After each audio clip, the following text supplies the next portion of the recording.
Баршаңызға сәлем достар. Жүрекке пайдалы жеміс-жидектермен таныс болыңыздар.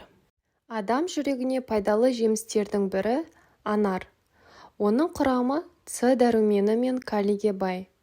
Сондықтан оның шырыны жүрек жұмысын жақсартады. Жүрек ауруларының алдын алуға, көк тамырлардың қызметіне шипасы мол. Киви де жүрекке пайдалы жемістердің қатарына жатады.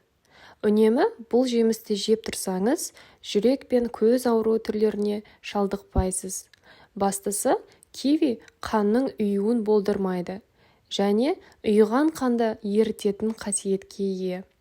Оның құрамында да С дәруменімен қоса пайдалы элементтер бар.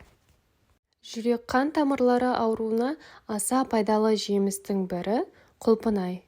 Оның шырыны қан қысымын төмендетіп, жүрек соғысын жақсартады екен. Апельсиннің де жүрек ауруларына шипасы мол. Жүректің қалыпты қан айналымының бұзылмауына септігін тигізетін дәрумендерге бай. Жүрек қан тамыр жүйесі мен қан қысымы дертіне пайдалы жемістің бірі қара қарақат. Оны үнемі жеп тұру жүрек соғысын жақсартуға сеп болады. Шабдалының да қан қысымының көтерілу кезінде тигізер пайдасы мол. Жүрек қан тамырлары ауруына шипа болар жемістердің бірі. Алманың денсаулыққа пайдалы тұстары орасан. Сонымен қатар, жүрек ауруын емдеу кезінде жеуге ұсынылатын басты жемістердің бірі. Тәулігіне 300-400 грамм алма жеу қан қысымының қалыпты болуына жағдай жасайды. Тағы бір айта кететіні, алма артық салмақ тастауға да көмектеседі. Өріктің өзінен гөрі дәнегі денсаулыққа пайдалырақ.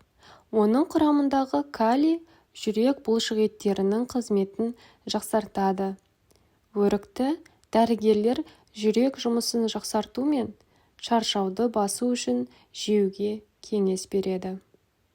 Жүзім мен оның шырынын ішу жүрек бұлшық етінің қызметін жақсартып, қанды көбейтеді. Қан қысымы көтерілуінің алдын алатын дәрумендерге де бай. Осымен достар, бүгінгі видеомыз өз соңына жетті.